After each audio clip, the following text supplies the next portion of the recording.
I'm going to take you back to the beginning of the film, to the G.K. Chesterton quote. The true soldier fights not because he hates what is in front of him, but because he loves what is behind him. Are there any graduates from today's coin ceremony? I was there when you met your families again. And I bet you miss your families too. How hard would you fight and resist to protect them? And your comrades. Just about anything, huh? Yeah. Lance showed us what it meant to be completely free. Free to love his God, his nation, his comrades, and his family. Freedom lives in the heart, not in the mind. If you go there, you'll get it right every time. So many have come to tell me that when they came to know Lance's story and they faced their own challenges, they said to themselves, if he could do that, then I can do this. Whatever your this is. There's another great American I would like you to meet. You met him in the film and he's here with us today. He was a POW and he missed his family too. And he got up enough courage to get back up over and over and over again. Please show him some love, Mr. Guy Gruters.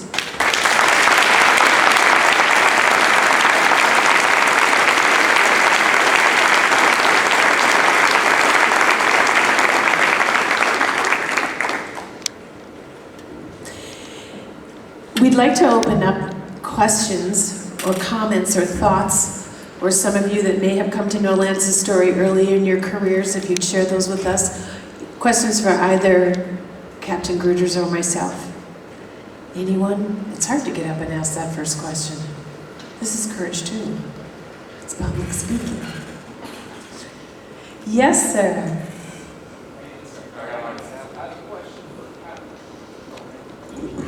How you doing? I'm Senior Airman Note. I just had a question for Captain Guy Gruters. So you were in Hanoi Hilton, correct? That's correct. And Lance was there as well. Could you describe the experience? How was it? I mean, the Hanoi Hilton, that's just a very infamous, encampment within the Vietnam War. How could you describe the experience in some detail? Okay, as far as just the general outline, I mean, just... Okay, I was in 6 camps out of 12 camps in North Vietnam. The Hanoi Hilton was one of those 12 camps. All the camps were generally the same. It was communist prison camps, okay? You're kept solo or with one other cellmate so that they can get propaganda from you and military information. Military information being anything more than name, rank, service number, date of birth. Right. Okay. The propaganda being, as an example, meeting with delegations, making statements such as "we're being treated good," this kind of thing. Okay, it's pure communist prison camps, so that they look on the POWs as a way to help them win the war. Okay, that's basically the idea. That's why they keep you isolated. There's nothing like getting outside or anything like that. You're always in that cell. What I try to tell people is it's like they take you from where you are right now and they lock you in a closet. That's what it is. And you're in that closet 24/7 for years, okay? Then they have torture going on constantly, interrogations and torture. They take you out there interrogating you and torturing you, trying to brainwash you to get to be on their side so that they can get you saying that they're doing it. And then they have all kinds of living conditions that are beyond anything that you generally experience in life, as far as you're very, very cold in the winter because you have one blanket and it's not enough. You're shivering for, as an example, you're shivering for 4, 5, 6, 7 days in a row, day and night, in the cold spells. In the summertime, each summer, you have bleeding heat rash by May, and then the hot months start. You spend 6, 8, 10 hours a day laying on the floor, breathing through the crack under the door to get 100-degree air. Because you've got tin roof buildings, of course there's no windows, no nothing like that. You're in a closet, and it gets extremely hot in the tropics and something like that. It's a completely different experience than, as an example, the POWs in Germany or anything like that. Communist prison camps are just absolute horror stories that can't even be believed when you're in them, okay? And you know, as far as Lance is concerned, Lance was in worse conditions than anything I've ever seen. The way they were beating him on all his open wounds as a 70-pound or less human being, including on his broken bones, on his broken leg, beating him on his broken leg. Okay. I could go on and on about how Lance was, but the basic idea is that in that condition, the most incredible thing to me about his character was he never complained the entire time. He never complained. There was no negative thinking. He just never did that, okay? And which is just absolutely amazing. He never, ever complained. The other thing is when they got us to, when they get two people, like as an example, Bob Craner and myself were from the same F-100 fighter aircraft, right? So they keep you isolated. In the main interrogations where they have the professionals up in Hanoi, they keep you isolated in individual punishment cells like you saw that New Guy Village in irons and so on, and they keep you under torture, and then they ask each individual a set of questions. Now, it's the same set of questions like who is your commander, who is your vice commander, you know, et cetera, et cetera, et cetera. What aircraft are you flying, all these kinds of things. Now, of course, you're not going to answer any of these things because you have the code of conduct and so on, and you don't want to give them any information that's valuable. Right. So basically, you give them a set of answers that are like, who's your commander? One guy says George, the other guy says Harry, right? Now they've got two different sets of answers, you see that? Now they just go after both of you, torturing you like crazy for days and weeks and months until they get the same answers from everybody. Okay, these are really no fun tortures. Now, when we were going through that kind of interrogation in the Hanoi Hilton, in the torture and interrogation rooms, Lance would not eat, he wouldn't do anything for himself, he wouldn't clean himself, he wouldn't do anything.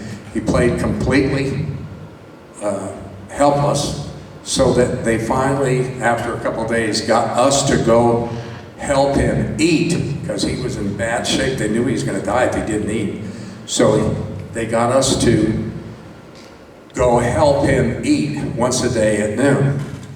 What that did was that it let Craner and myself get together, and what I would do is I was a junior officer. Craner was 7 years my senior. A wonderful, wonderful man.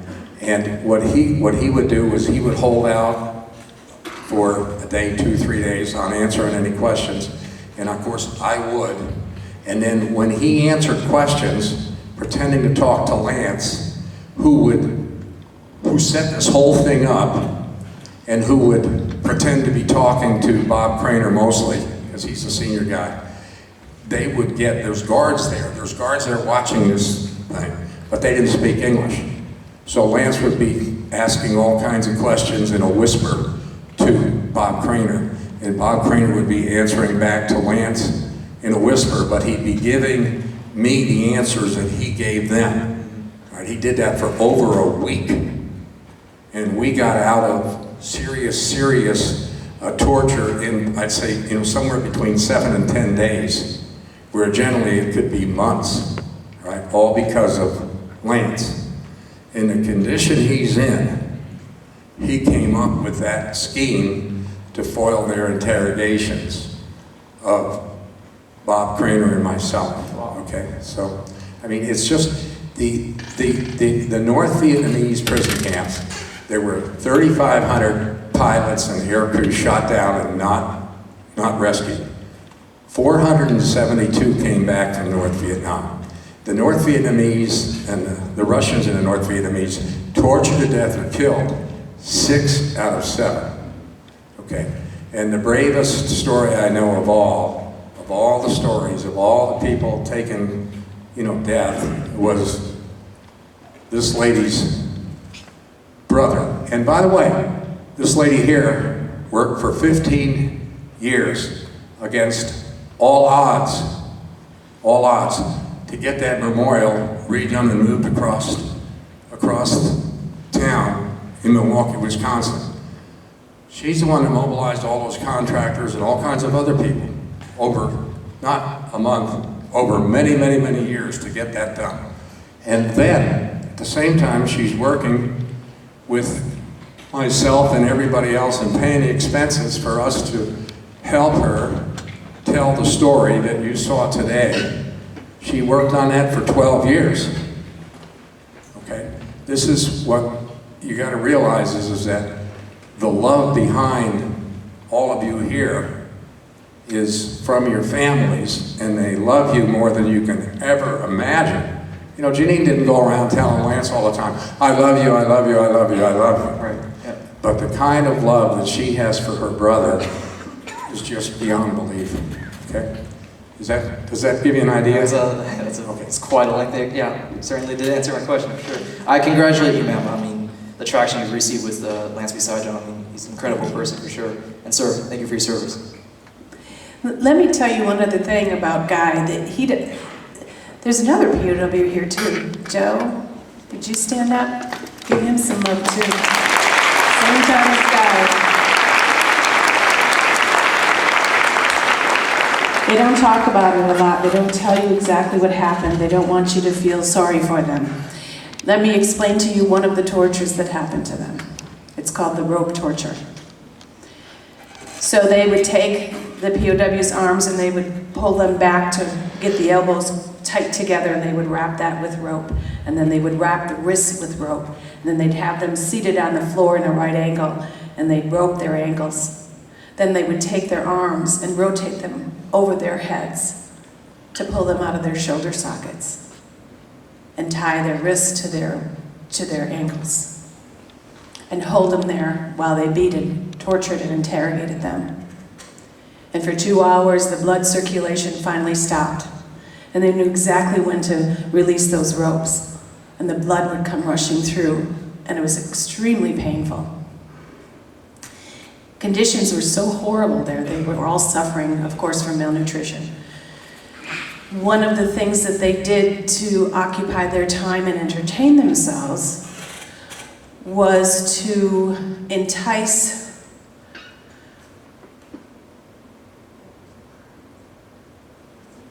the tapeworms in their stomachs. So they would entice the tapeworm to come up, and they would grab it and pull it out, and they'd measure it. And then they would tap to each other on the wall how long it was. That's innovation.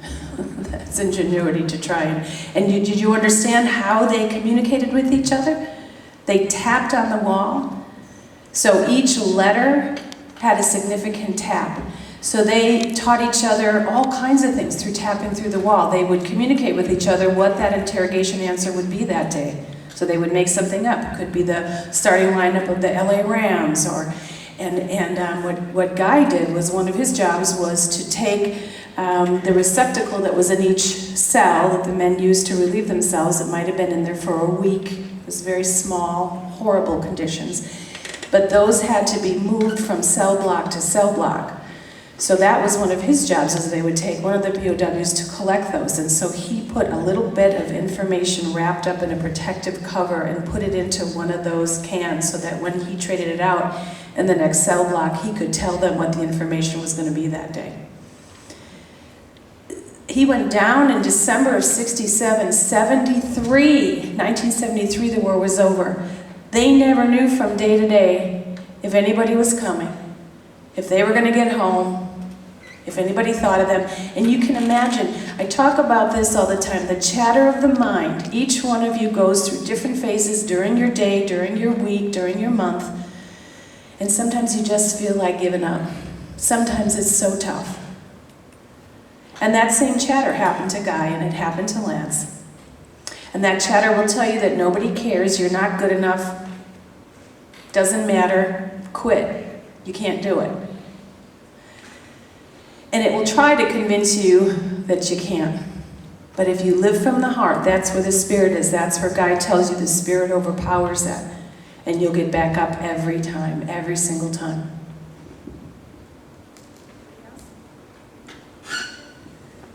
Yes, sir.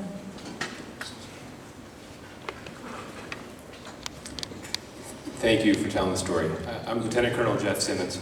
Hi, Jeff. I'm a helicopter rescue pilot by trade. And I know we stand on shoulders of giants in the Air Force here, and I thank you for being here. I thank you for telling the story. So I have a question for Captain Gruters as well as for you. If you could speak about the process of healing from the terrible tortures and heartache which you both endured. I know you both suffered tremendously. Healing? Okay, sure. And your family, Jeanine, I know you suffered tremendously for years, wondering what happened to your brother. If you could both talk about your journey of healing. Okay.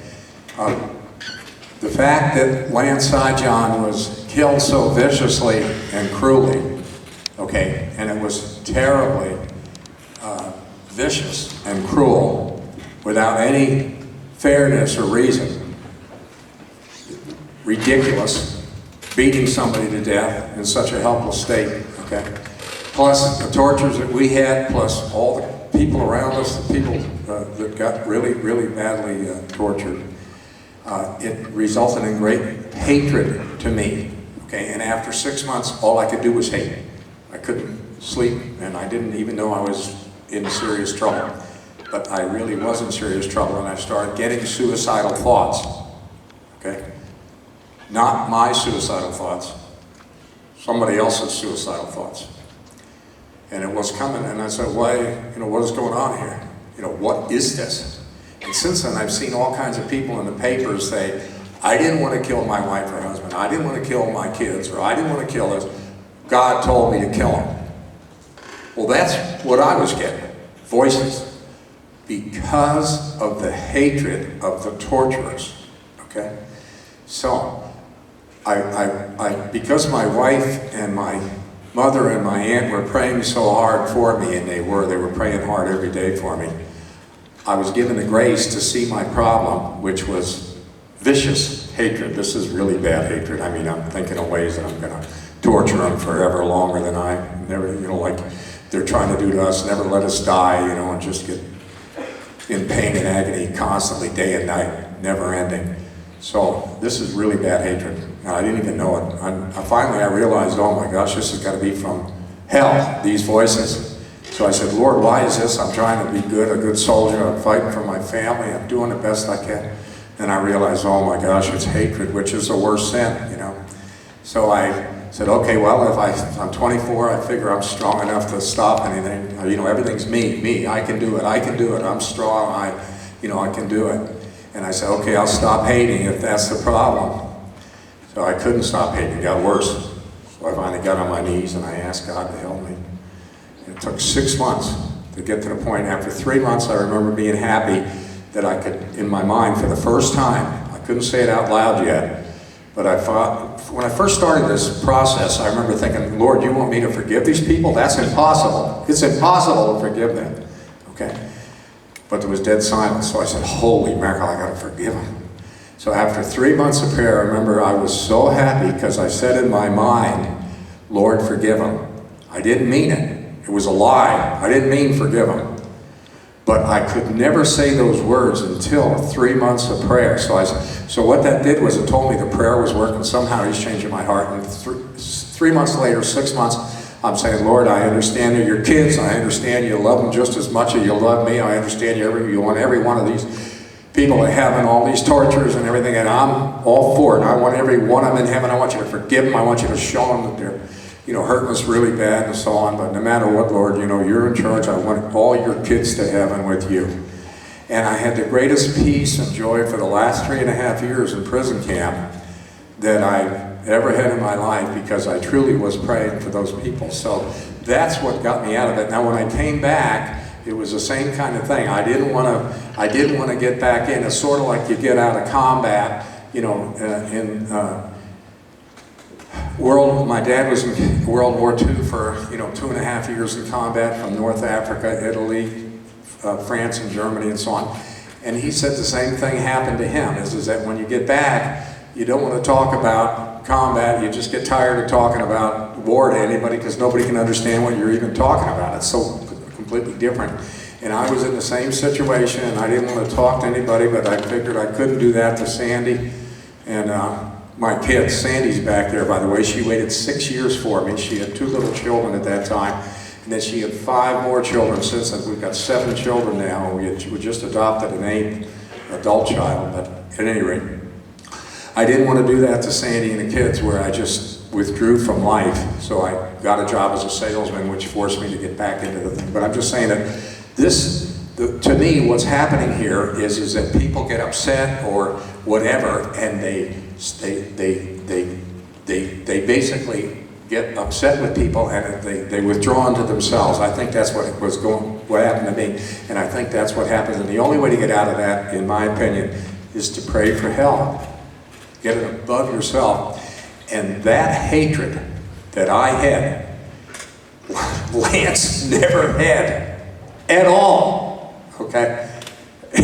Honest, it's just unreal. He was never upset with the torturers. He just wasn't.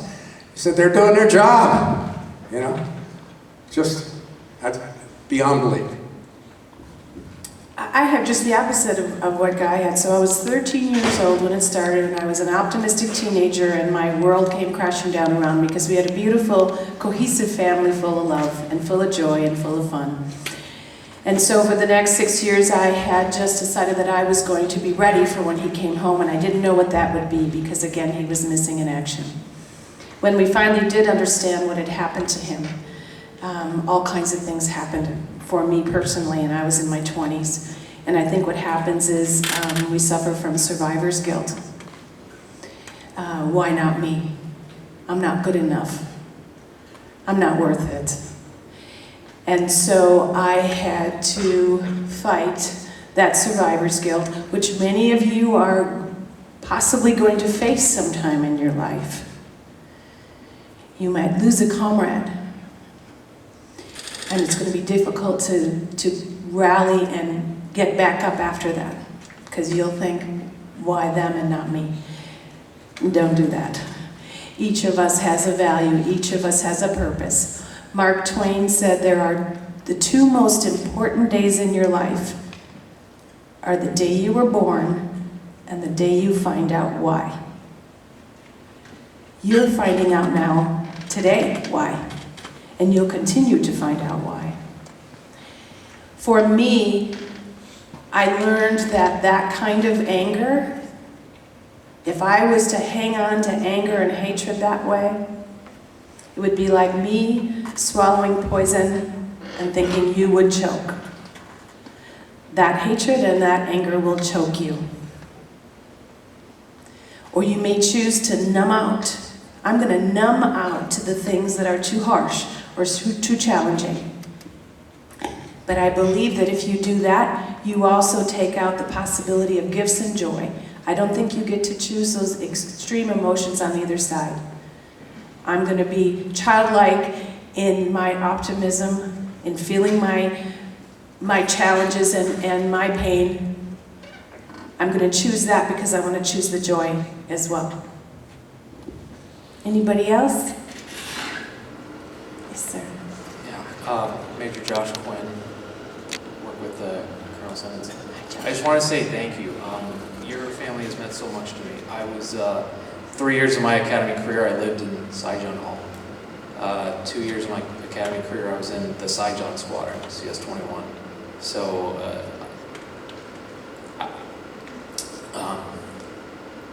I've lost a lot of friends as well.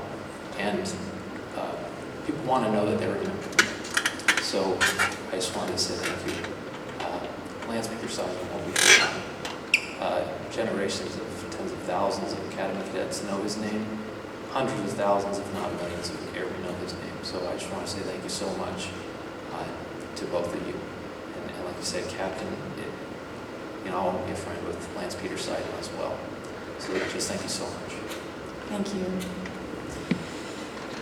He may not be your blood brother, but he's one of you. He's one of your brothers.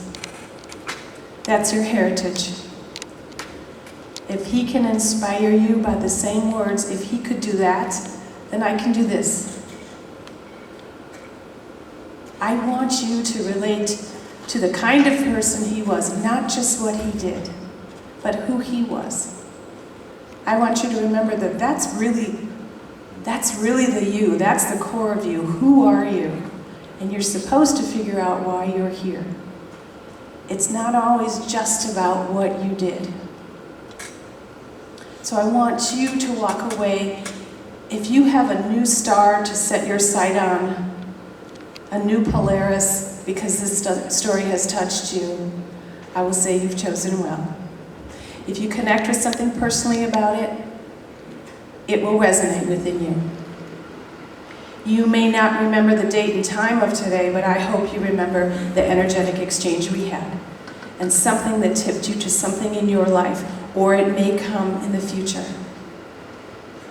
And you may reflect on his life, or what we felt here, or what you felt here today as you left, with all those surround you, because this is your new tribe, and you'll continue to seek them out.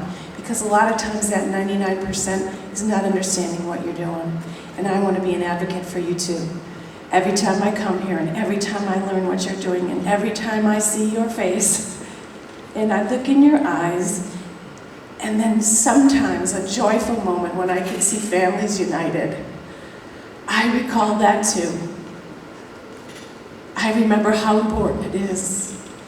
And I know what I would fight for too. I'm Sijan too.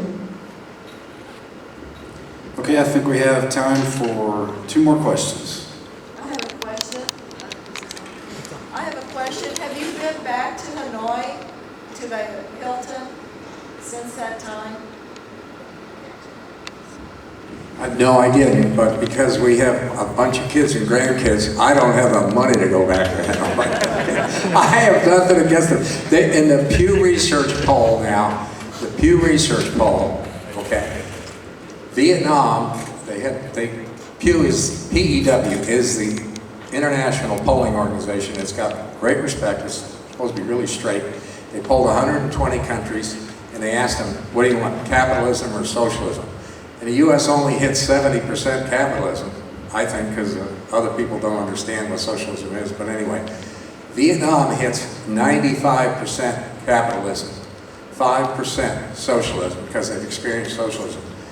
And the hardline guy died in 1985. In 1986, the Communist Party completely rejected communism, went to capitalism, gave everybody 1 acre of land, every family in Vietnam, and they've been in capitalist ever since. And it works. They're not starving to death anymore.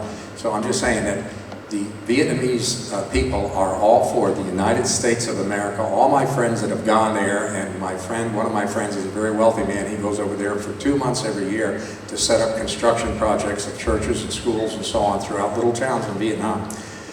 Okay, these people love us over there. They love us. They don't love the Russians. They don't love anybody. They don't love the Europeans. They love Americans because of guys like you.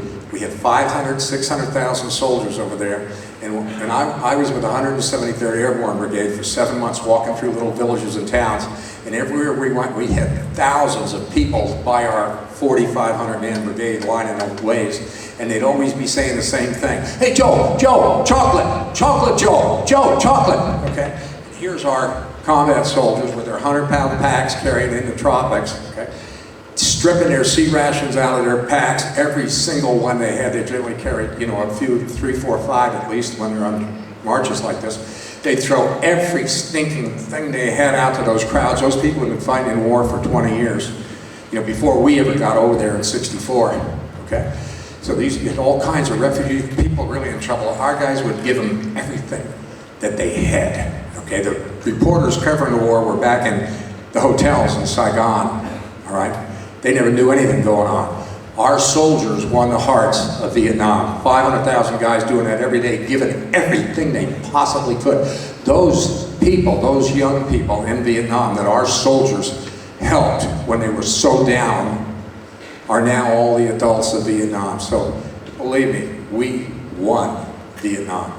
We won the hearts of Vietnam. It is no longer communist. It is a capitalist country, more loving of capitalism than the United States of America. Anybody have a baby sister at home? You do? What's her name? Dakota. I want you to call Dakota, only Dakota. I want you to text Dakota, only Dakota, because she's watching everything you do. And to make it special for her, just her you want to talk to.